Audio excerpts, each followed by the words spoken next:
TVT au cœur de l'information.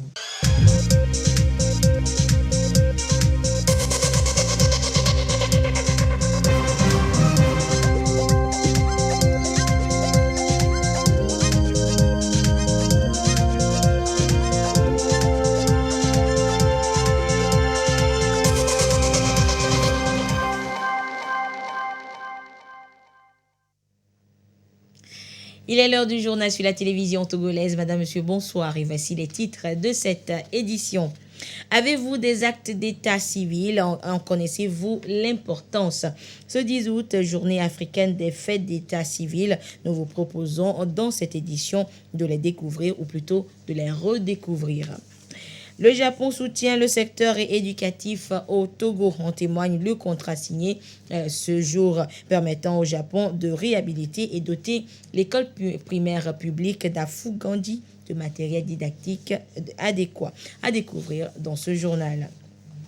Et puis, les journalistes togolais s'impliquent dans la lutte contre l'extrémisme violent. Hier, ils étaient conviés à découvrir l'arsenal de cette lutte pour mieux informer les populations. Voilà donc pour les titres. L'école primaire publique d'Afugandi dans le canton de Gamé, préfecture de Zio, sera bientôt réhabilitée.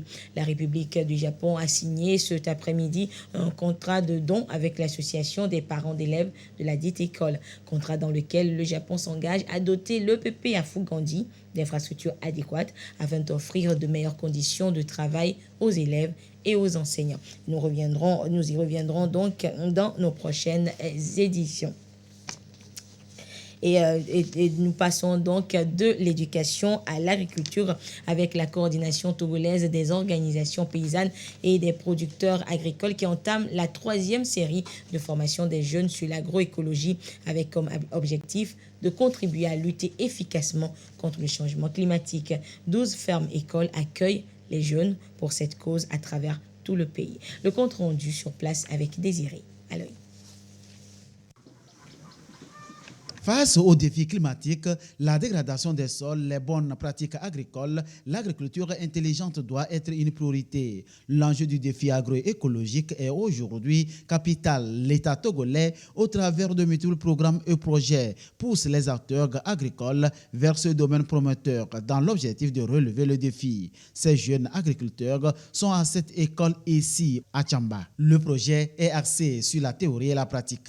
Les techniques culturelles liées à la production des biopesticides et également aussi apprendre aux jeunes à faire la production des biofertilisants également aussi. Donc, toutes ces techniques-là vont être appliquées au cours de ces 2 semaines pour qu'au retour, ils aillent au niveau de leur ferme, s'installer, apprendre les voisins qui sont autour d'eux. La CETOP et l'ONG Régipat conduisent le projet avec le soutien de la FAO dans le cadre du programme Mécanisme forêt paysan. Nous sommes dans la décennie de l'agriculture familiale, mais aussi la décennie de la restauration des écosystèmes. La FAO s'engage à soutenir cette initiative qui est à sa 3e édition. Il est question d'amener ces jeunes à être rentables dans leur effort de production et vivre aisément de leur activité. 12 fermes écoles agroécologiques à travers le pays vont accueillir 136 jeunes, parmi eux 6 étrangers, venus du Bénin, du Niger, de la Côte d'Ivoire, du Mali, du Sénégal et du Burkina Faso. Je viens du Burkina Faso, à Kaya. Je suis venue pour me former. L'agroécologie m'intéresse beaucoup parce qu'il faut qu'on protège l'environnement. Parce qu'il y a un changement climatique. J'irai partager les informations, la formation, les techniques de l'agroécologie avec nos proches dans nos régions. Si on ne fait pas ça, on ne peut pas produire longtemps. Pétris de bonnes pratiques agricoles à la base, ils vont devenir des cas écoles de valorisation dans le domaine afin de lutter efficacement contre la dégradation des sols et le changement climatique. L'agroécologie est d'ailleurs inscrite au projet de développement de l'agriculture nationale. Le gouvernement togolais a élaboré pour cela une kyrielle de stratégies prises en compte dans la feuille de route gouvernementale 2025. Ulrich Amega pour des précisions. La plateforme industrielle d'Adétikopé, le grand projet économique du Togo. L'initiative a pris corps en juin 2021 et illustre l'ambition du plan quinquennal Togo 2025 pour le secteur agricole. Dans cet environnement sont transformées des matières premières produites au pays. Sur ce site, des emplois sont créés, des industries installées comme le parc textile qui augmente, la transformation et l'exportation des produits textiles finis. Cette industrie entend convertir 56 000 tonnes de fibres de coton d'une valeur de 45 milliards de francs CFA en produits finis, ce qui va engendrer 20 000 emplois directs et 80 000 indirects pour une contribution à 21% au PIB national. Des investissements garantis par l'État togolais grâce à la collaboration avec les groupes Arise et Olam pour promouvoir des filières prioritaires et augmenter les revenus. Matérialisation des réformes liées au mécanisme incitatif de financement agricole fondé sur le partage de risques, MIFA-SA, et à la nouvelle Société cotonnière du Togo, NSCT. De 2018 à 2021, 27 milliards de francs CFA de crédit ont été mobilisés par le MIFA au profit de 211 155 acteurs et 202 998 producteurs ont reçu un accompagnement. Le MIFA s'est désormais fixé l'objectif d'atteindre un financement bancaire de 5%. En ce qui concerne l'agro-industrie, le pays a signé un accord de financement de 36 milliards de francs CFA au mois de mai 2021 avec Africa Europa Farm pour mettre en valeur la vallée du Mono.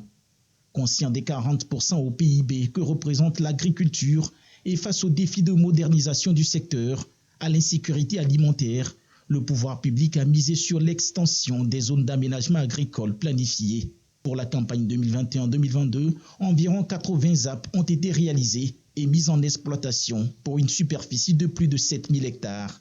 170 nouveaux sites sont déjà identifiés et validés pour la saison 2022-2023. Tout ceci pour une agriculture extensive, favorable à l'accompagnement des coopératives agricoles, au déploiement des intrants et à l'augmentation de la richesse. Chaque enfant a droit à un acte de naissance, c'est donc son droit, c'est logique. Et ce 10 août, l'importance de l'acte de naissance, mais également celui du mariage ou de décès, est rappelé aux communautés. Au plan national, que peut-on en savoir? Les faits d'état civil, réforme et importance, c'est un dossier signé Dodo Waré. Sans ce document, l'on n'existe pas. Pas de reconnaissance officielle, pas de nationalité, impossible de poursuivre ses études ou encore de bénéficier d'une protection sociale. Aujourd'hui, il n'y a plus de raison pour qu'un seul enfant soit sans identité. Délivrance gratuite des actes de naissance, simplification des démarches, formation des agents, administration rapide de proximité, autant de pas franchis dans le système d'état civil au Togo. Beaucoup de dispositions ont été prises dans le cadre de l'état civil, spécialement la loi. Depuis 2009, le Togo avait déjà une loi pour réglementer l'enregistrement des faits d'état civil au Togo. Et c'était plus précisément en juin 2009. À côté de ça, il y a eu d'autres mesures qui ont été prises, notamment la création d'un comité technique sur l'état civil. Et ce comité a pour mission de penser, de réfléchir sur la modernisation du système d'état civil, ce qui a été fait. Dans ce cadre, une concertation, ou bien des concertations ont été faites à travers le pays. Il y a eu d'autres mesures qui ont été prises, notamment l'élaboration de un rapport diagnostique pour voir les insuffisances relevées, les goulots d'étranglement de notre système d'état civil. Donc, ce rapport a été fait, ce qui a donné lieu aussi à l'élaboration d'un livre blanc pour toujours mettre en forme tout ce qui constitue les insuffisances du système d'état civil. Le chef de l'État, en 2020, a décidé la gratuité de la délivrance des actes de naissance.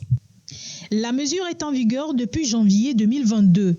En un temps record, des centaines de naissances ont été enregistrées. Cependant, aucun acte d'état civil n'est à négliger. L'acte de naissance et celui de décès en particulier. Les deux actes sont au cœur de la journée africaine de l'enregistrement des faits d'état civil cette année. C'est pour appeler les États à s'intéresser, à prendre le lead pour assurer la transformation du système. Donc, qui dit transformation, ça doit aboutir normalement à la modernisation. Si vous voyez, le terme est toujours associé aux statistiques. Les statistiques jouent un grand rôle dans le développement d'un pays. C'est pour ça qu'on doit savoir qui est né et qui est décédé pour pouvoir faire un compte viable. Un enfant qui ne dispose pas d'acte de naissance devient un invisible, ce qu'on appelle des fois des fantômes. Et par ailleurs, d'autres termes, des apatrides. Au pire des cas, les enfants sans acte de naissance sont exposés à de graves violations. Une raison pour davantage sensibiliser les populations. Quelles informations donner et comment les donner pour contrer le terrorisme et l'extrémisme violent? La question réunit depuis mardi à Lomé des journalistes togolais. Les précisions dans ce reportage de Sandra Aziakou. Le Togo est pris pour cible depuis quelques mois par des groupes terroristes. Des incursions régulières dans le nord du pays sont soldées par des pertes en vie humaine et des dégâts matériels. Ces événements douloureux et dramatiques sont diversement relayés par la presse. Vu la sensibilité du sujet, les associations de presse, CONAP, IJAC, COGEV, ont décidé d'outiller leurs membres sur le fléau.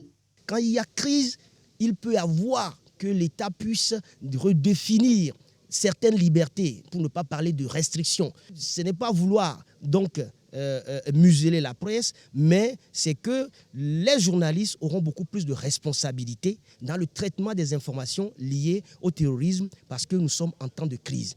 Nous sommes là aujourd'hui pour aller à l'école des contours du terrorisme et apprendre les éléments de langage idoines pour pouvoir servir celles qui ne doivent pas faire la propagande à nos ennemis que nous tous, nous sommes en train de combattre aujourd'hui.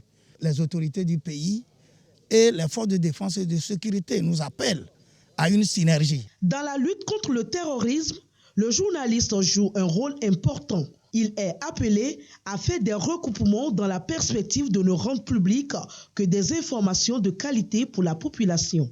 Il est donc important de maîtriser le contour du fléau. Nous sommes en terrorisme en situation de non-guerre. Et ce phénomène est traité de manière différente. Ce qui est important, c'est la réception de ce phénomène de la part de la population. Je ne parle pas de la plèbe. Comment est-ce que ce phénomène est perçu d'eux et comment ils réagissent? Pendant ces temps de crise, les professionnels des médias, tout en ayant la liberté de presse, doivent être plus professionnels dans le choix des termes, des articles, des images et dans l'interprétation des situations dramatiques, des effets du terrorisme et de l'extrémisme violent. Et la lutte contre le terrorisme, le Nigeria y est résolument engagé. Le gouvernement de Lagos annonce avoir arrêté plusieurs auteurs présumés d'une attaque dans une église. Et c'était en juin dernier et une quarantaine de personnes avaient été tuées. Au Nigeria, les forces de sécurité ont arrêté plusieurs auteurs présumés d'une attaque survenue en juin dernier dans une église qui avait fait au moins 40 morts et de nombreux blessés, ont annoncé les autorités mardi. L'attaque s'était produite le 5 juin pendant l'office du matin à l'église catholique Saint-François dans la ville d'Owo, située au sud-ouest du Nigeria, habituellement épargnée par les djihadistes et les bandes criminelles actifs dans d'autres régions du pays. Nous avons arrêté ceux qui sont derrière cet acte ignoble, a déclaré le chef d'état-major des forces armées, le général Lucky Irabor, à des journalistes locaux. Il a précisé que les suspects avaient été appréhendés grâce à une opération commune de l'armée, de la police et des autres forces de sécurité. En raison de la violence et du mode opératoire de cet assaut, les responsables du gouvernement ont dit soupçonner le groupe djihadiste affilié à l'État islamique ISWAP d'être responsable de l'attaque condamnée par l'ONU et le pape François. Au Kenya, après le scrutin d'hier, place au long processus de dépouillement.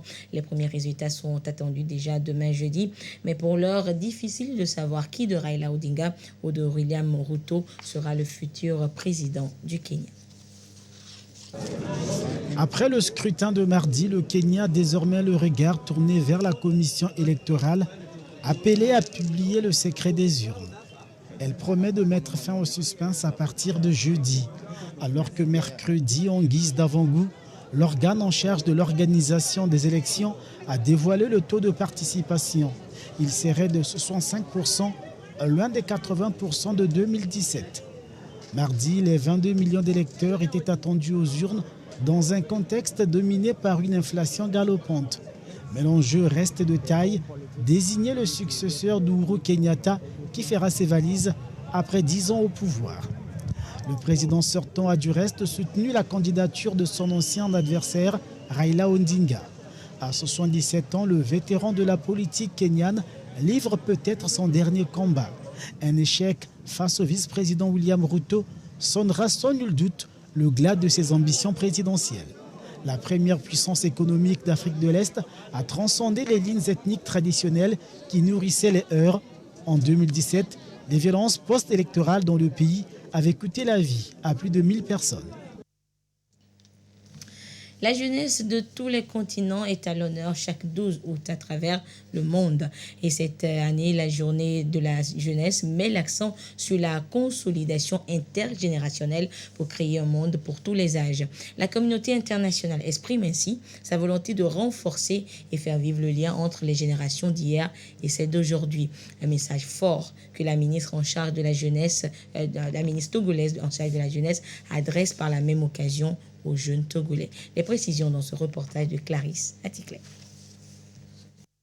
Les jeunes et les personnes âgées appelées à préserver les liens et à développer la cohabitation intergénérationnelle. Le thème de la Journée internationale de la jeunesse, édition 2022, le martèle. Une occasion offerte une fois encore aux gouvernants et aux acteurs impliqués dans les questions de la jeunesse de par le monde pour reconnaître le rôle prépondérant des jeunes dans la transformation de nos sociétés. La ministre en charge de la jeunesse y marque un point d'honneur. Aujourd'hui, il nous semble plus que jamais important de préserver les liens intergénérationnels. Il reste encore beaucoup à imaginer pour tisser toujours davantage de liens dans la durée, donner et apprendre à recevoir de l'autre, afin que chacun, quel que soit son âge, ses talents et sa créativité, sa fragilité parfois, se sente partie prenante de notre société.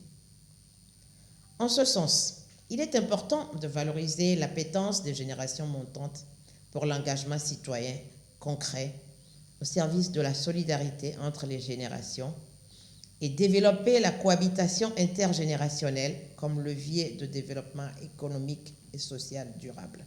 La feuille de route gouvernementale 2020-2025 insiste en son axe 1 sur le renforcement de l'inclusion pour l'harmonie sociale et la consolidation de la paix.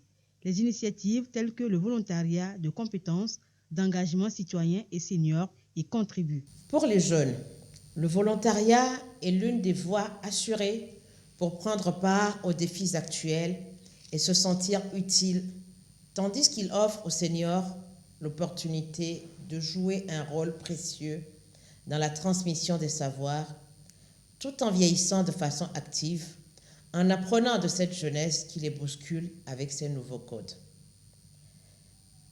En cette journée internationale de la jeunesse, je lance un appel aux seniors et aux jeunes, individuellement ou collectivement, à travers leurs organisations associatives, aux familles, aux organisations de la société civile, à participer aux initiatives qui contribuent à rassembler toutes les générations autour d'un objectif commun, celui d'une société togolaise plus inclusive pour tous, dans laquelle règnent les valeurs de partage et de fraternité. Jeunes et aînés sont donc invités à mettre fin aux conflits intergénérationnels. Ils doivent plutôt tourner leur regard ensemble vers le développement du pays. Ceci conformément au slogan de la Journée internationale de la jeunesse, édition 2022, unis à travers les âges pour un même destin. Et la ministre a justement évoqué le volontariat. Alors, qui sera le meilleur volontaire de l'année 2022 ? Eh bien, il faudra attendre encore quelques semaines pour le découvrir. La 7e édition de ce concours vient d'être lancée à Lomé. Marie-Réna Beta, Antoinette Romain-Ovovor pour des précisions. Qui pour succéder à Tchendiba Yendjouame, premier prix meilleur volontaire de l'année 2021. Le prix 2022 est lancé, 7e édition d'un concours qui célèbre les jeunes Togolais qui ont choisi le volontariat et acceptent avec fierté de contribuer au développement des communautés à la base. L'ANVT a institué le concours national du meilleur volontaire de l'année pour primer les meilleurs volontaires et les encourager à continuer de donner le meilleur d'eux-mêmes parce que le volontariat, comme vous le savez, ce n'est pas un travail rémunéré, ce n'est pas un travail payé, c'est pratiquement le don de soi sans attendre un salaire. Donc les volontaires contribuent au-delà de leur milieu de résidence sur toute l'étendue du territoire, même à l'international. Ils rehaussent le nom du Togo, donc il faut reconnaître à travers un prix de meilleur concours de l'année. La 7e édition, nous avons essayé d'organiser une revue du process pour voir, évaluer ce qui a bien marché, ce qui n'a pas bien marché, quelles sont les choses à améliorer. Donc, c'est pratiquement une 7e édition, nouveau format, qui sera plus rigoureuse en termes d'évaluation, en termes d'appréciation même des volontaires qui seront primés. Ils sont actuellement 2000 volontaires concernés par cette distinction. Ils sont déployés par l'Agence nationale du volontariat au Togo, ANVT, aussi bien au Togo qu'à l'étranger. Les résultats sont attendus le 5 décembre prochain, journée retenue à l'international pour reconnaître le rôle crucial que jouent les volontaires du monde entier dans l'atteinte des objectifs de développement durable. Les fonctionnaires internationaux togolais veulent sauver des vies. Ils ont initié pour cela une opération de don de sang ce mercredi à Lomé, de quoi pallier au manque de poches de sang constaté dans nos structures sanitaires. Edwige Takwabasabi, Antoinette Romain, va voir. Donner vie sauvée, les fonctionnaires internationaux togolais ne comprennent que très bien cette maxime. À l'heure où le Centre national de transfusion sanguine crie au manque de sang dans ses banques et que les volontaires ne se bousculent pas. Le Centre national de transfusion sanguine traverse un temps de pénurie dû au fait que la grande partie de nos donneurs sont des étudiants et nous sommes dans les grandes vacances. Donc c'est le lieu de remercier très infiniment les volontaires qui ont fait le déplacement ici au Saber et d'attirer l'attention de toute la communauté à rejoindre le groupe. Selon une alerte du gouvernement, 27% des décès liés à la mortalité maternelle au Togo sont dus au déficit en produits sanguins. Un exemple parmi tant d'autres. Pour l'Association des fonctionnaires internationaux togolais AFIT, il faut déjà que les populations soient en vie pour avoir de la ressource à placer dans les institutions internationales. Nous avons organisé la collecte de sang, faire en sorte qu'on puisse participer à l'aide des malades au niveau du Togo. Nous avons compris que même bien avant Covid, il y avait besoin de sang pour pouvoir sauver des vies. Nous voulons y contribuer. Nous avons également prévu, dans le cadre de notre association et notamment de l'Assemblée générale de cette année, une table ronde sur l'accompagnement et l'orientation des jeunes cadres togolais. C'est ce jeudi que se tient à Lomé l'Assemblée générale annuelle de l'AFIT. Le bureau, mis en place depuis 1 an, mettra son mandat en jeu. Et santé toujours à ce jour du mercredi 10 août 2022.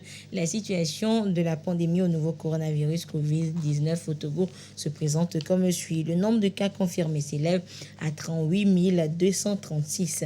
15 nouveaux cas enregistrés depuis hier. Le nombre de personnes guéries est de 37 841. 33 nouveaux guéris depuis hier. Le nombre de cas actifs s'élève à 114. Et le nombre de décès est de 281. Un communiqué signé par le ministre en charge de la Santé, professeur Moustapha Mijiawa.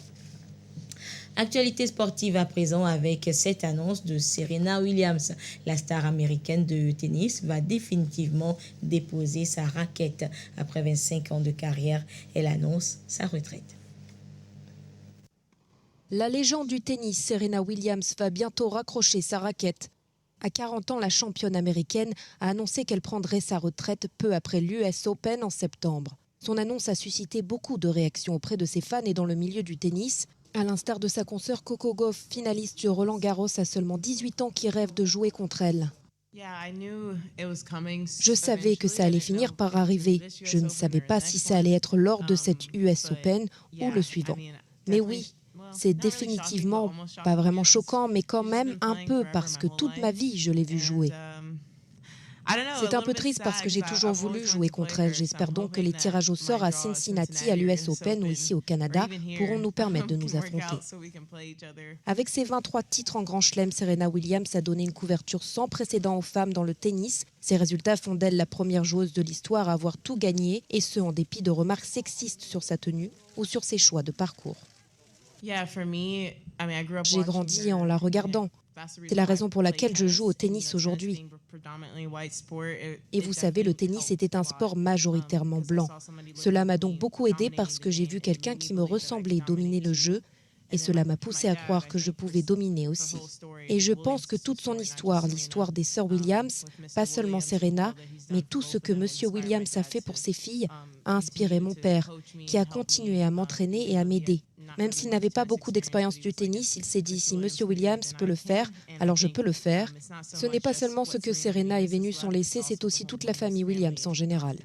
La championne a souvent évoqué la difficulté pour une femme de concilier carrière et vie de famille.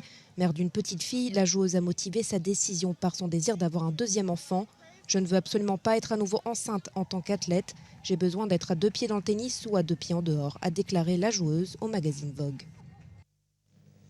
Et sur le plan national, nous parlons football à présent avec le gala Gbagba, le gala de football Gbagba édition 2022. Dans le cadre donc de la fête traditionnelle Gbagba, un match a opposé les anciennes gloires des éperviers du Togo aux grands gaillards d'Agou. Score final 3-2 en faveur de la bande à Adebayor. Les résumés de la rencontre avec Jason Baga.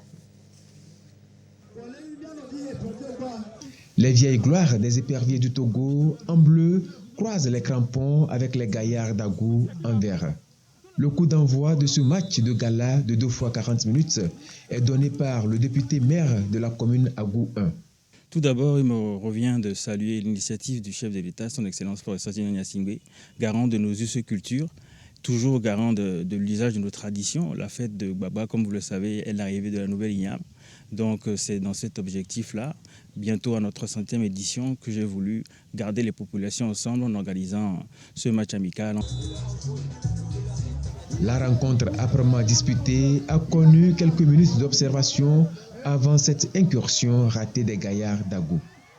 Plus technique, Djima Oyawole, Olufade Adekambi, Koubadja Sherif, Amekodo Messan et Senaya Junior, pour ne citer que cela, ont fait circuler le ballon, mais peine à percer la défense du camp adverse.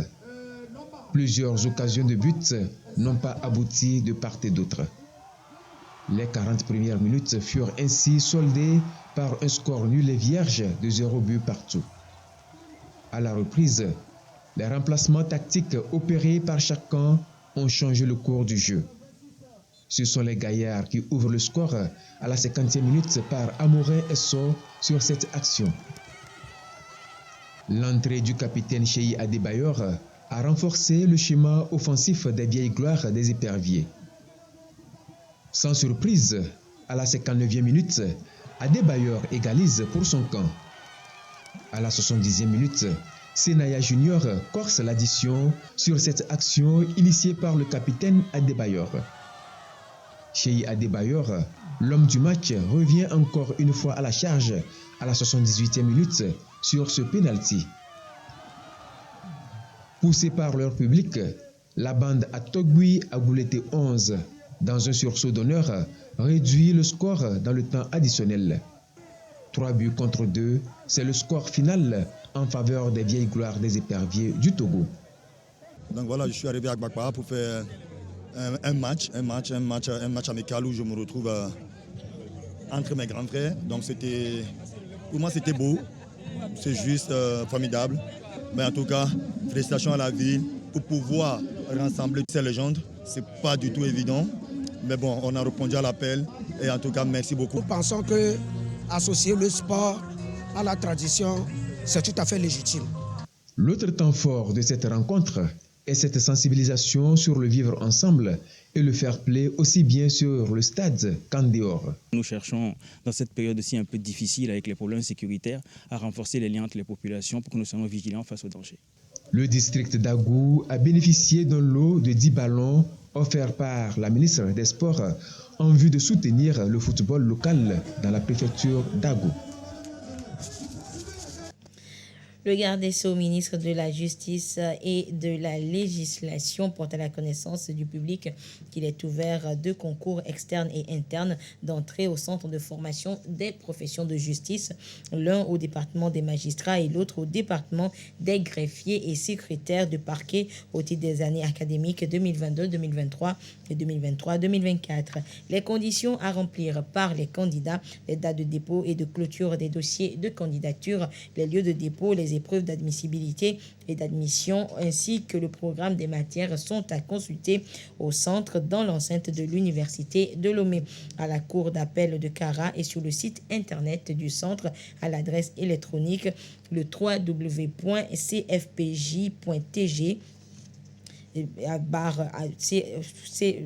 le www.cfpj.tg. Et c'est un communiqué signé par le ministre en charge de la Justice, garde des Sceaux, Kokuvi Agbetomi. Et voilà, c'est sur cette annonce que se referme cette édition. Merci de votre fidélité à la télévision togolaise et merci à tous ceux qui nous ont suivis du côté d'Agou. Bonsoir.